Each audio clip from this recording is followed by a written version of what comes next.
Amém. Os irmãos podem assentar-se. Nós vamos dar continuidade à série que temos trazido, é a segunda mensagem. O tema geral é Jesus segundo o Evangelho de Marcos. E hoje nós vamos falar sobre o batismo de Jesus Cristo.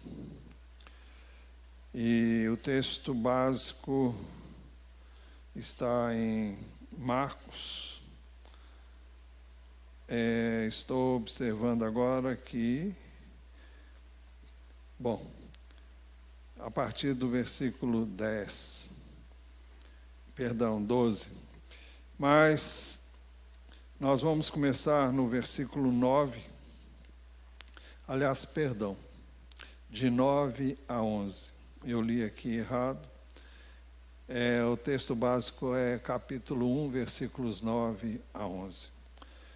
E o texto começa dizendo, naqueles dias. E que dias seriam estes? Bem, para entender, nós vamos ler os versos de 1 a 8, porque ele relata exatamente o que ele tinha acabado de dizer nestes primeiros versos. No princípio do Evangelho de Jesus Cristo, Filho de Deus, como está escrito na profecia de Isaías, eis que envio o meu mensageiro adiante de você, o qual preparará o seu caminho. Voz do que clama no deserto, preparem o caminho do Senhor, endireitem as suas veredas. E foi assim que João Batista apareceu no deserto, pregando o batismo de arrependimento, para a remissão de pecados. E toda a região da Judéia e todos os moradores de Jerusalém iam até ele, e confessando os seus pecados, eram batizados por ele no Rio Jordão. A roupa de João era feita de pelos de camelo, ele usava um cinto de couro e se alimentava de gafanhotos e mel silvestre. E João pregava dizendo, depois de mim vem aquele que é mais poderoso do que eu, do qual não sou digno de, curvando-me, desamarrar as correias das suas sandálias. Eu batizei vocês com água, ele, porém, os batizará no Espírito Santo. Bem, é isso que Marcos queria dizer com a expressão naqueles dias. Nos dias em que João Batista iniciou o seu ministério, desde que ele apareceu no deserto, preparando o caminho de Jesus. Então, naqueles dias, continuando o texto, no verso 9, naqueles dias Jesus veio de Nazaré da Galileia. Bem, todos nós sabemos, Jesus nasceu em Belém, em cumprimento às profecias que diziam que o Messias viria da descendência e da família do rei Davi, que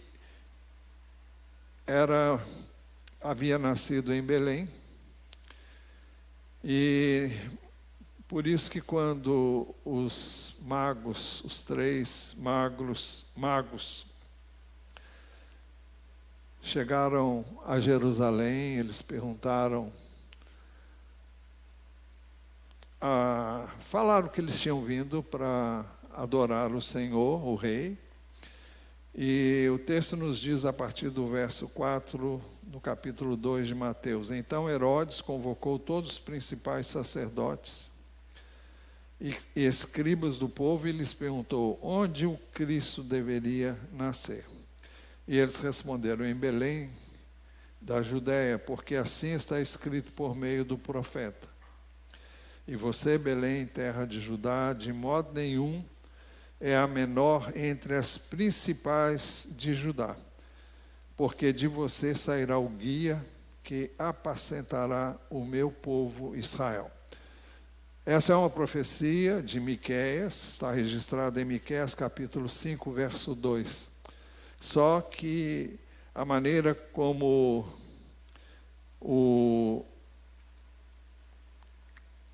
Mateus colocou, ele não colocou todo o texto. Eu gostaria de ler o trecho inteiro. É um versículo só, mas ele não para aí.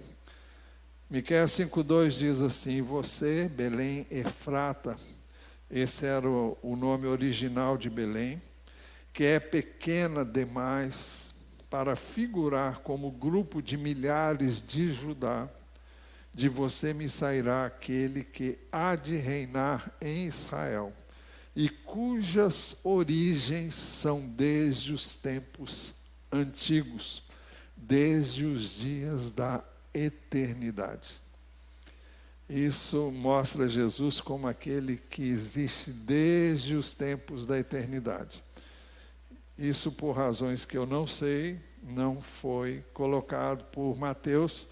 Ele estava preocupado em contar apenas o detalhe de que Jesus havia nascido, deveria nascer em Belém.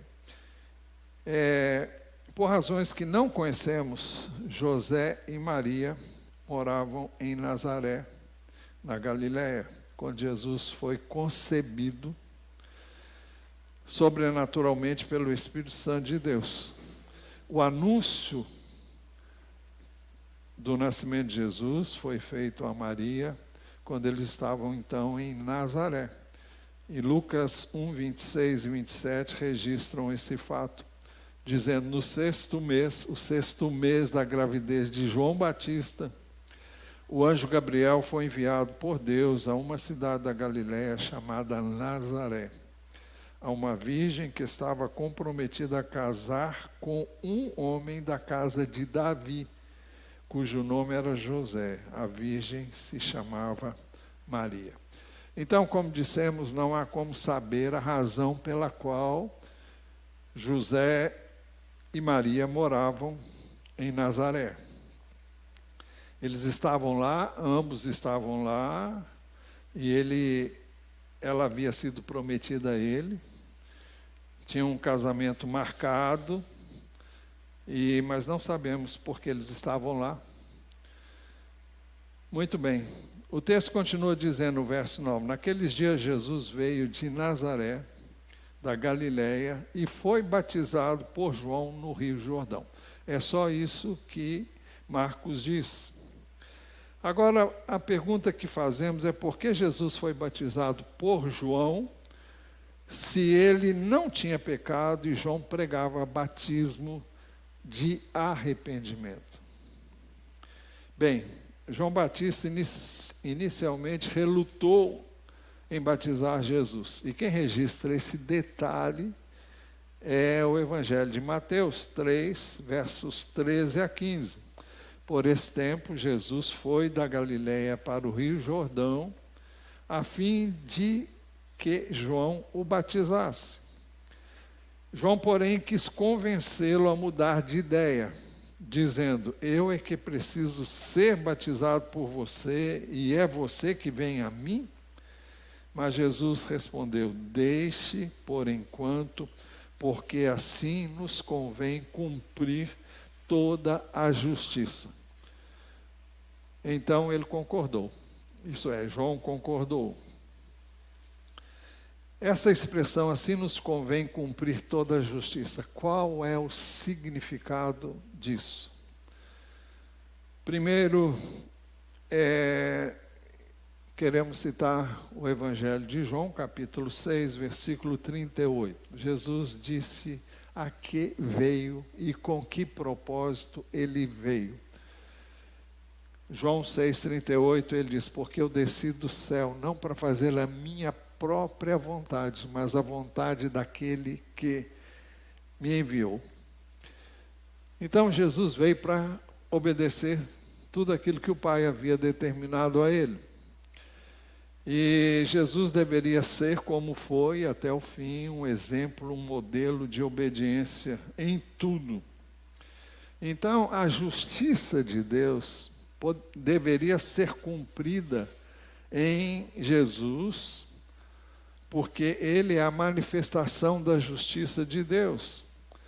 Mas ele foi exatamente escolhido para manifestar a justiça de Deus, porque ele foi justo. em tudo que fez e também porque ele levou sobre ele mesmo os pecados de todos nós. E para que isso ocorresse, ele não poderia deixar de fazer tudo aquilo que depois nós deveríamos fazer.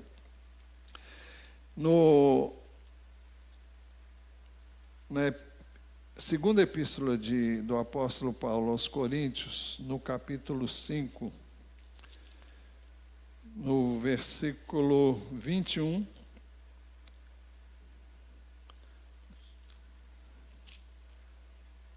segundo Coríntios 5, 21, diz assim: aquele que não conheceu o pecado, Deus o fez pecado por nós, para que nele fôssemos feitos justiça de Deus. E se Jesus se fez pecado por nós, ele deveria fazer tudo aquilo que depois os que crescem nele deveríamos fazer. Bem, se Jesus recebeu o nosso pecado por razões que desconhecemos, porque ele fez isso na cruz, ele deveria obedecer a toda a justiça. O texto diz: assim convém cumprir toda a justiça. E ele foi batizado como os que se arrependiam dos seus pecados faziam. Talvez prefigurando o arrependimento que todos nós, ao aceitar Jesus, deveríamos ter. Então ele fez isso em nosso lugar. É o entendimento que é possível tirar desta declaração de Jesus, quando ele disse: assim nos convém cumprir toda a justiça. Mas, voltando para Marcos, capítulo 1, agora no versículo 10, logo no início, o texto diz: logo ao sair da água. Se Jesus saiu da água, é porque ele havia entrado na água. Aliás, João batizava no Rio Jordão, como nós vamos ver melhor. Mas João 3, 22 e 23 dizem assim: depois disso, Jesus foi com seus discípulos para a terra da Judéia. Aqui já é no ministério de Jesus. Ali permaneceu com eles e batizava. Na realidade, Jesus não batizava. Quem batizava eram os seus discípulos. Você pode ver isso em João capítulo 4, versículo 2.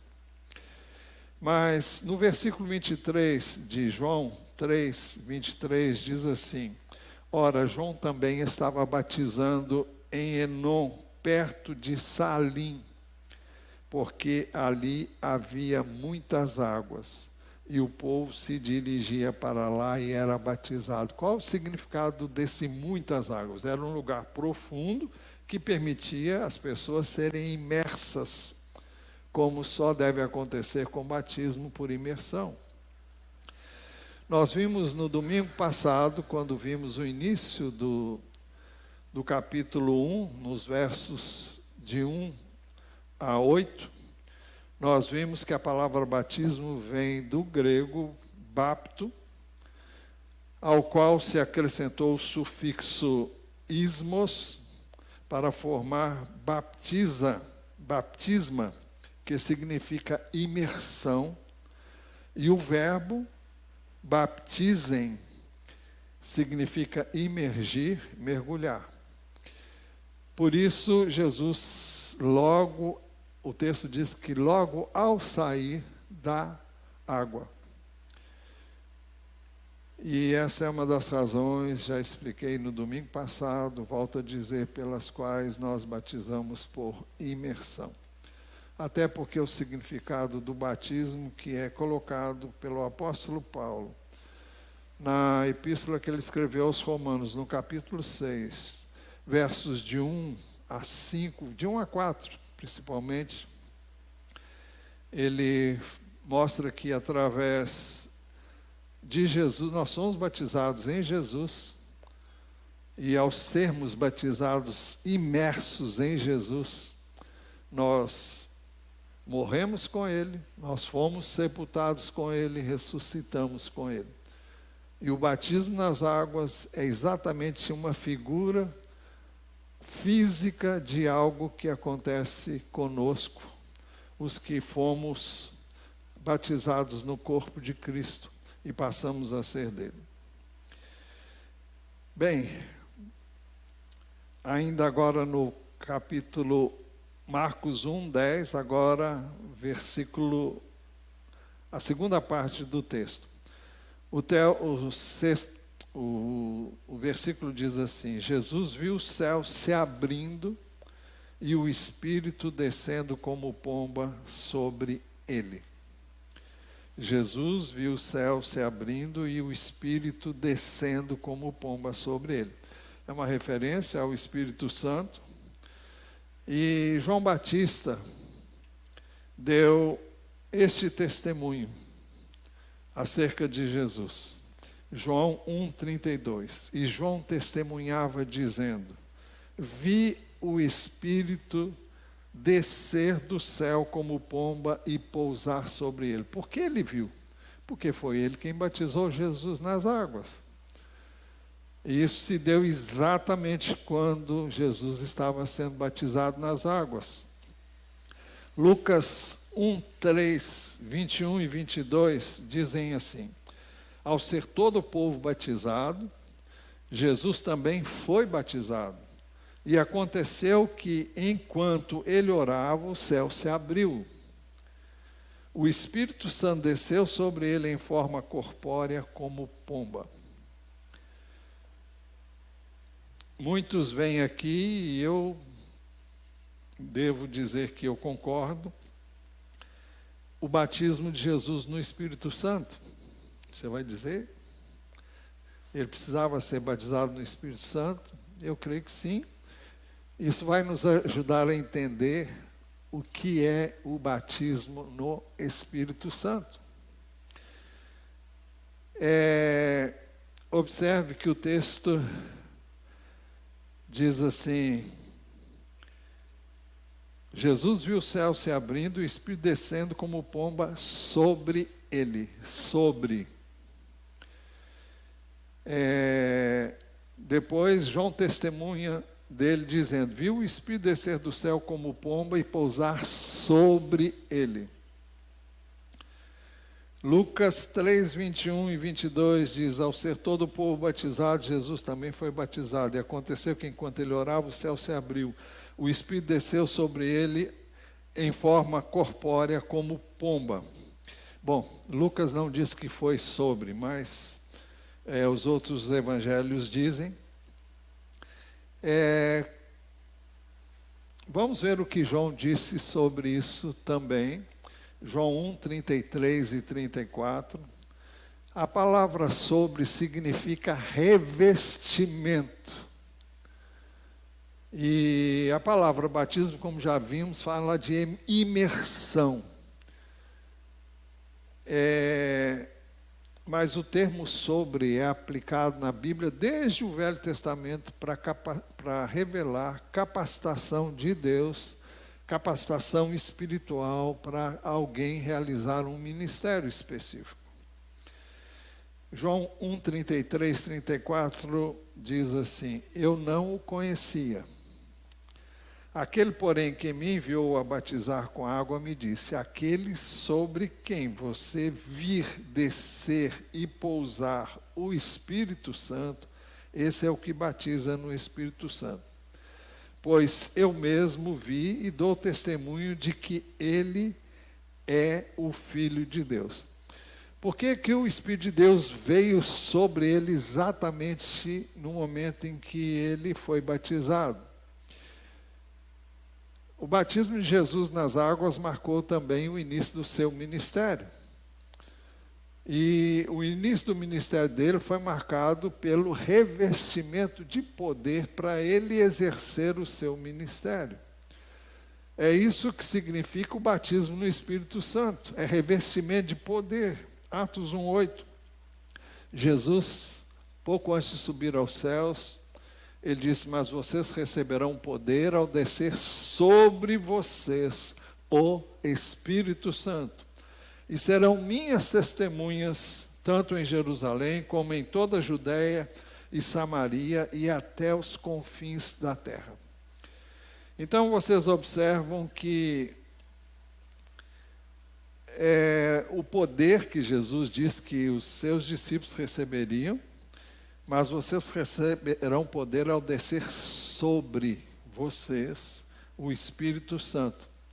Para quê? Ele disse: sereis minhas testemunhas, tanto em Jerusalém como em toda a Judéia e Samaria até os confins da terra.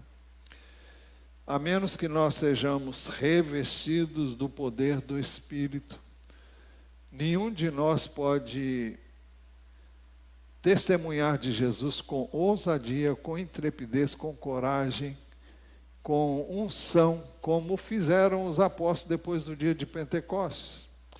E é para lá que nós vamos agora. Vamos ver Atos capítulo 2. O que aconteceu no dia de Pentecostes.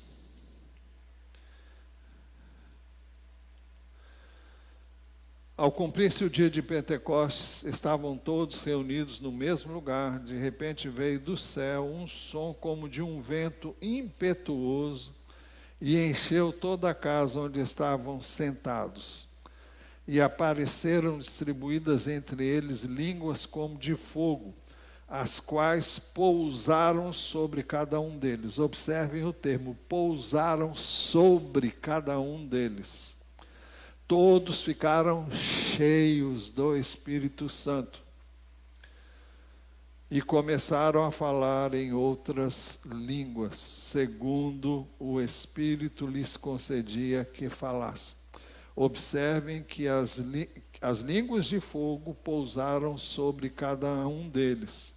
Eles ficaram cheios do Espírito Santo e começaram a falar em outras línguas.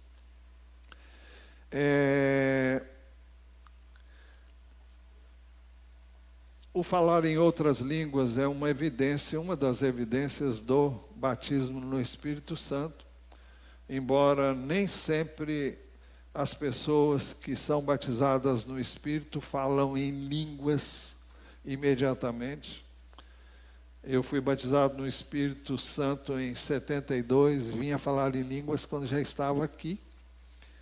Em 1983, 84, foi quando eu vim a falar em línguas. Mas não é a única evidência. Mas eu não queria destacar exatamente isso agora. Eu queria que você fosse para Atos capítulo 8, que fala sobre o que aconteceu lá em Samaria. Esses textos eu não anotei, mas hoje à tarde eu comecei a me lembrar deles e eu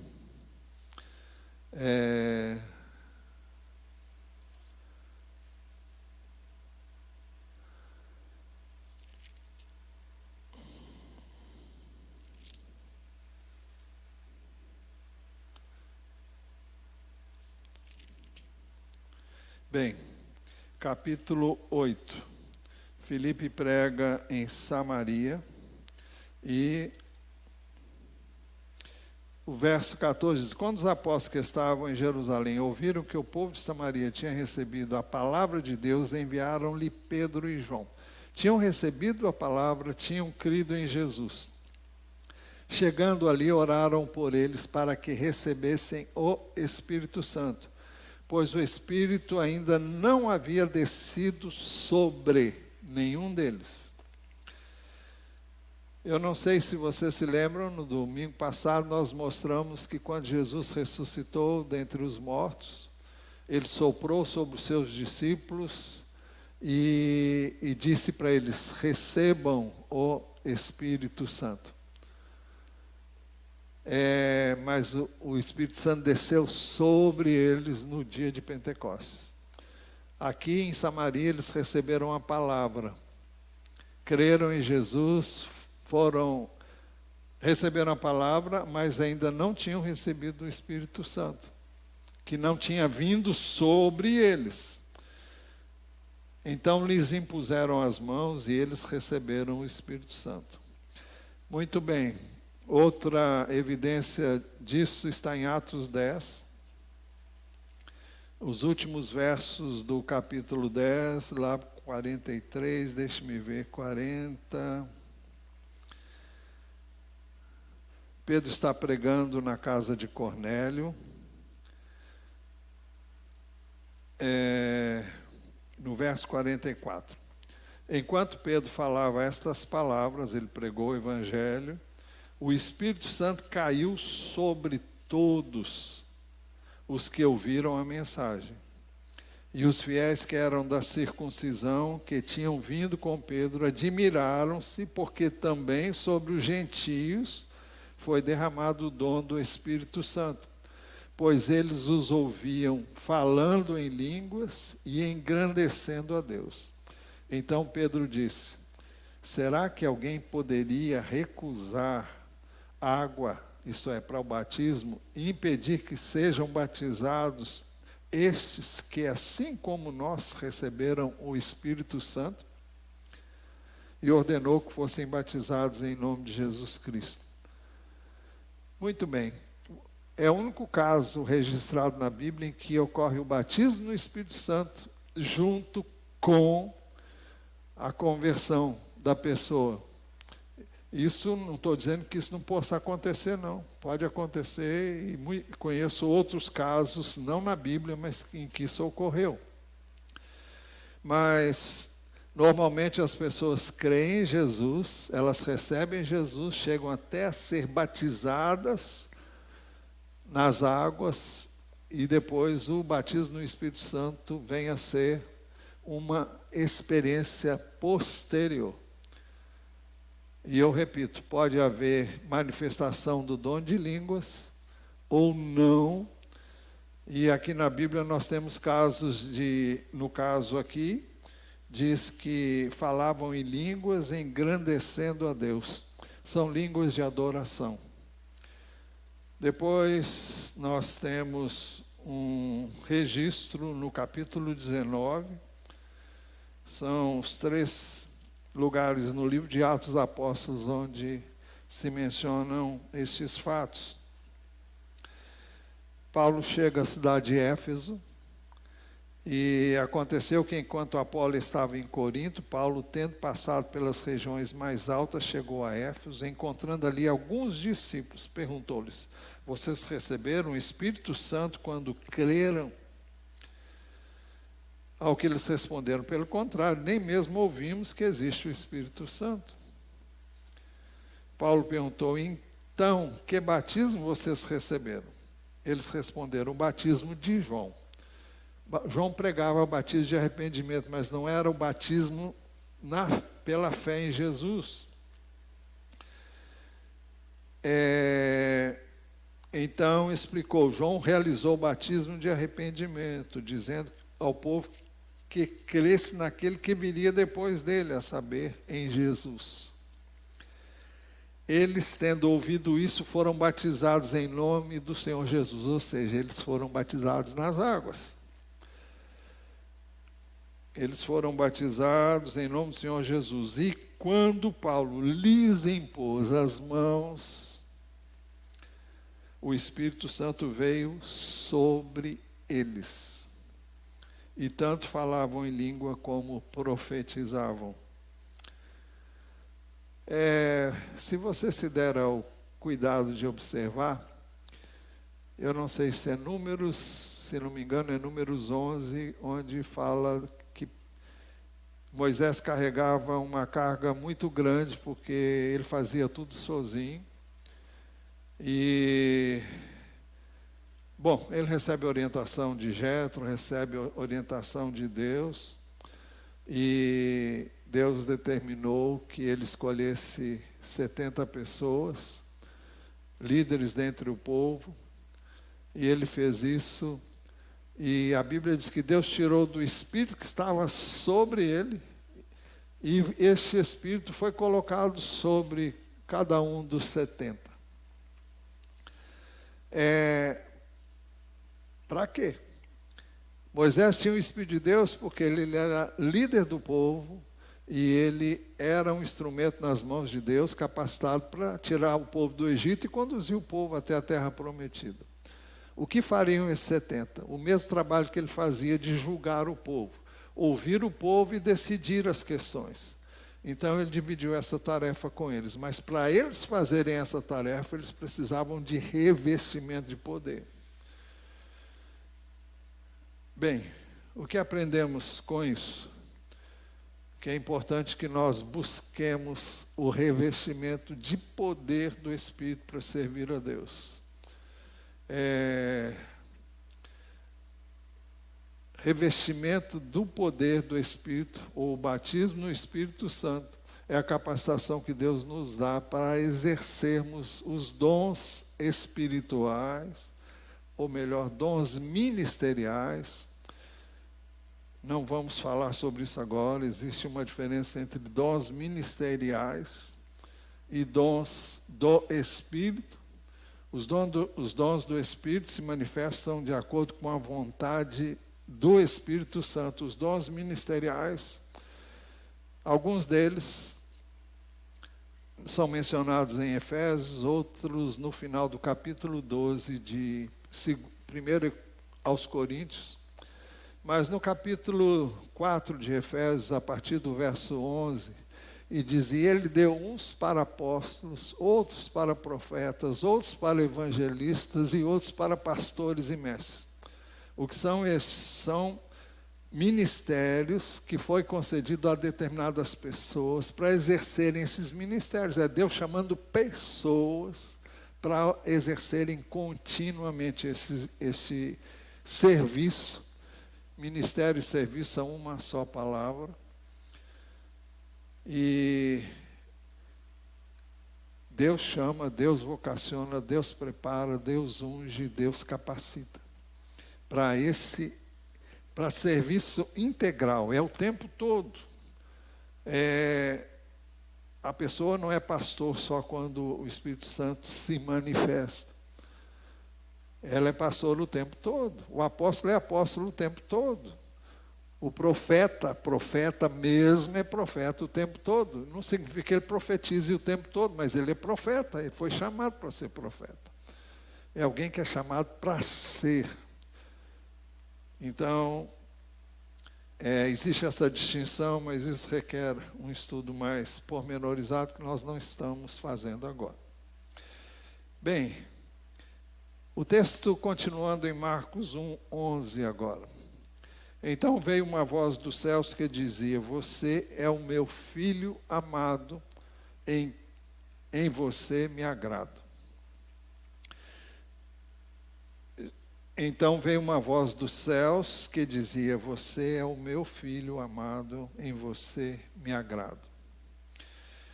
Jesus veio para ser o que Deus quis desde o início que o homem fosse obediente. Você vai dizer: mas será que Deus não sabia que o homem ia pecar?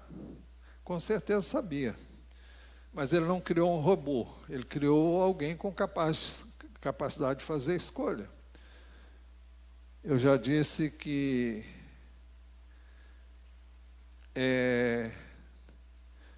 Deus permitiu que o primeiro homem pecasse,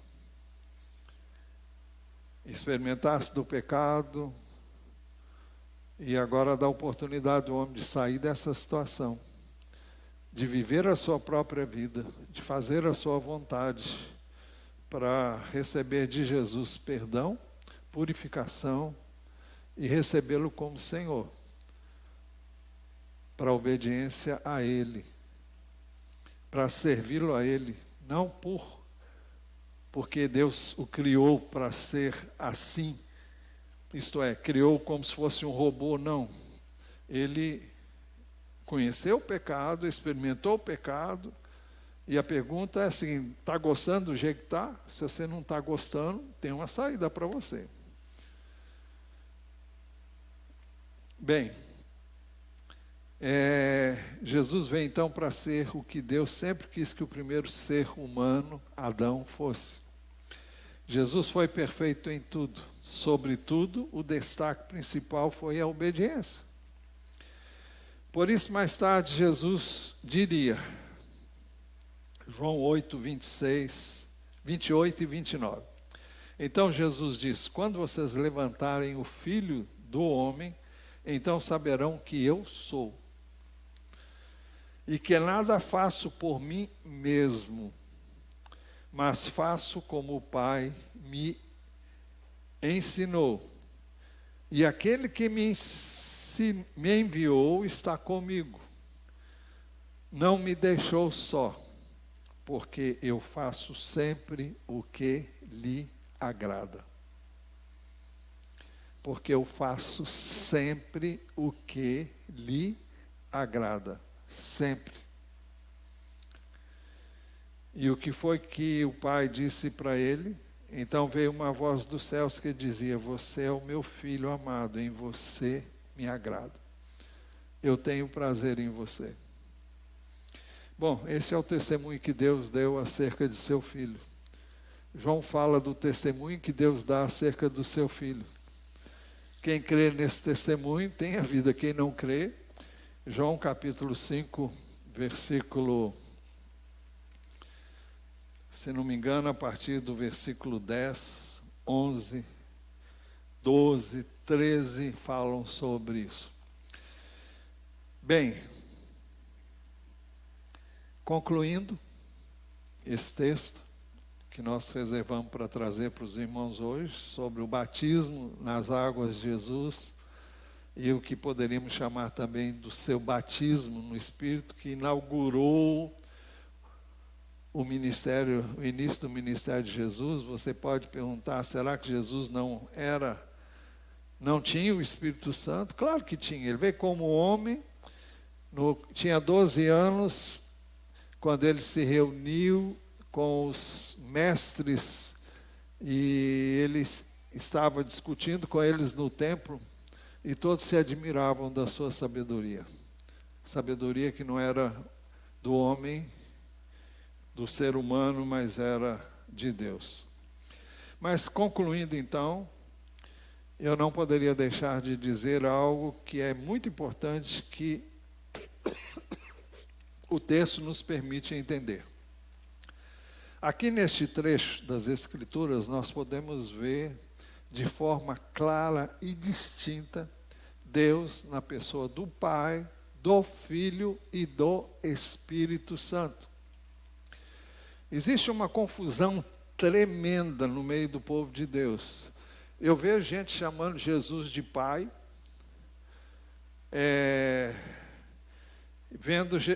vejo pessoas que não sabem, na realidade, com quem que estão falando. Se é com o Pai, se é com o Filho, se é com o Espírito. E são pessoas distintas. Isso é um ensino bem claro nas Escrituras. E esse texto não deixa dúvidas quanto a isso. Marcos 10, 1, 10 e 11. Logo ao sair da água, Jesus viu os céus abertos, viu o céu se abrindo e o Espírito descendo como pomba sobre ele. Então veio uma voz do céu que dizia: você é meu filho amado, em você me agrado. Então vamos entender aqui. Quais são as pessoas que estão aqui? A primeira que você vê é Jesus, que estava saindo das águas, ou seja, ele estava em terra, dentro da água, estava saindo da água quando o Espírito Santo veio sobre ele. Mas o texto descreve o Espírito Santo descendo, isto é, entre os céus e a terra. E o texto fala de uma voz que veio de onde? Do céu. E quem é que fala? É aquele que chama Jesus de meu filho amado. Então é o Pai. Então alguém disse, se alguém quiser ver a Trindade, vá ao Jordão. É o que alguém já disse em alguma ocasião. Isso tem sido repetido, reiteradas vezes ao longo dos não sei de quanto tempo. Mas então vocês observam que eles estão no mesmo acontecimento, eles podem ser observados fisicamente, se a gente pode dizer assim, porque Jesus está na terra, o Espírito Santo está descendo numa forma corpórea e a voz veio do céu. Então, eles se manifestam de forma diferente, no mesmo acontecimento, dentro do mesmo contexto. Então, fica claro que são três pessoas distintas uma da outra. E Jesus nos ensinou a orar ao Pai em nome dele. E diz que tudo que pedíssemos ao Pai em nome dele, ele nos atenderia. Então, eu só vou ler esse verso.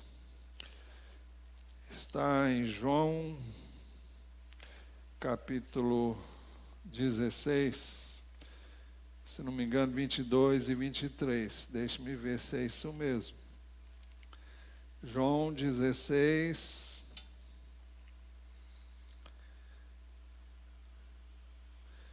22.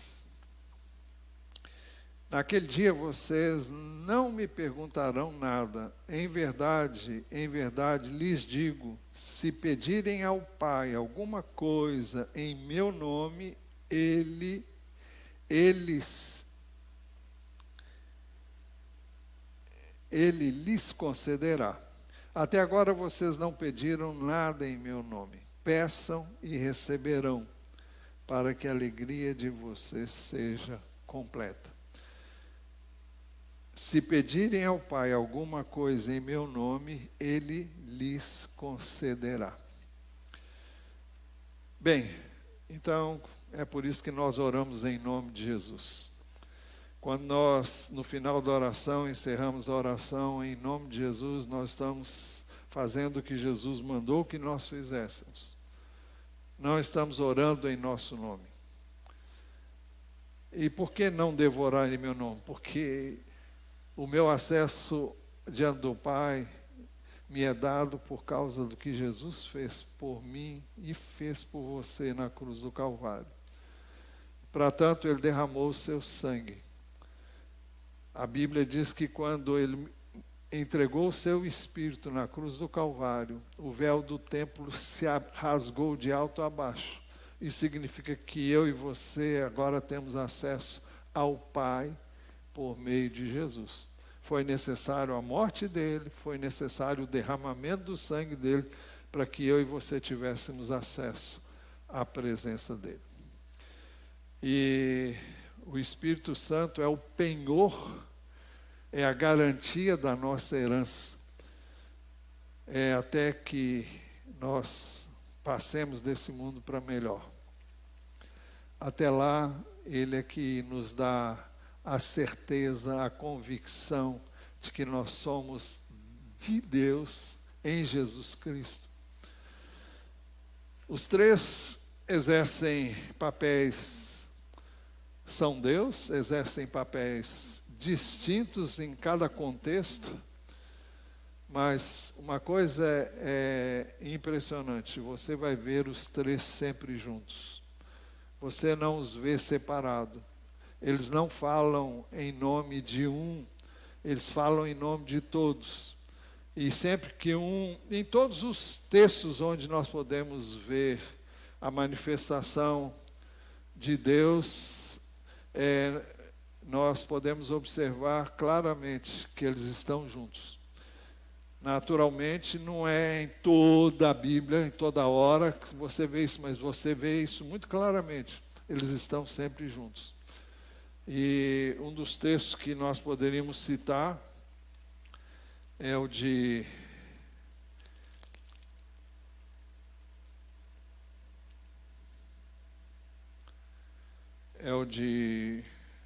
João, capítulo 17, a partir do versículo 20.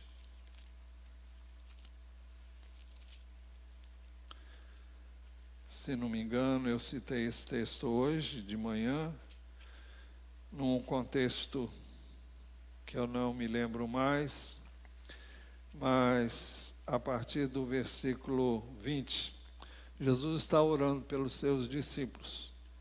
Então ele diz no verso 20, não peço somente por estes que estavam ali ao redor dele, mas também por aqueles que vierem a crer em mim, por meio da palavra que eles falarem, aqueles seus discípulos que estavam ali, a fim de que todos sejam um. E como tu, ó Pai, estás em mim e eu em ti, também eles estejam em nós, para que o mundo creia que tu me enviaste. Eu lhes transmiti a glória que me deste, para que sejam um, como nós o somos, eu neles e tu em mim, a fim de que sejam aperfeiçoados na unidade, para que o mundo conheça que tu me enviaste e os amaste, como também amaste a mim. Embora os três, o Pai, o Filho e o Espírito Santo, sejam pessoas distintas, eles vivem em perfeita unidade. Você vai me perguntar como? Porque são Deus, o Pai pode estar no Filho e no Espírito Santo. O Espírito Santo está no Pai e no Filho. Então, o Filho está no Pai e no Espírito Santo. Enfim, não há divisão entre eles. Porque Deus, eles estão em todos os lugares, inclusive em todos os lugares da terra. Alguém vai dizer, como é que é feita a unidade do Espírito junto? Por que ele fala que quer que nós sejamos um como eles são, e nós neles e eles em nós? Para isso é que nós recebemos o Espírito de Deus. É o Espírito de Deus que nos une uns aos outros. Nós temos o mesmo Espírito Santo e temos também a capacidade de ser um com Deus. Então é por meio do Espírito, porque Ele é onipresente, Ele é onisciente, Ele é onipotente. Coisa que eu e você não somos. Só quem tem o Espírito de Deus pode viver em unidade com Deus, na pessoa do Pai, do Filho e do Espírito Santo. A Bíblia chama isso de batismo no corpo de Cristo. Quem me introduz no corpo de Cristo é o Espírito Santo. Eu sou batizado no corpo de Cristo pelo Espírito Santo. Depois eu sou batizado por Jesus no Espírito Santo. Eu espero que não tenha feito nenhuma confusão na sua cabeça. Eu sei que o tempo não deu para... Não deu não, é porque nosso propósito não era esse. Saímos um pouco do que tínhamos planejado para fazer. Eu espero que não tenha confundido a sua cabeça, mas que você tenha conseguido entender.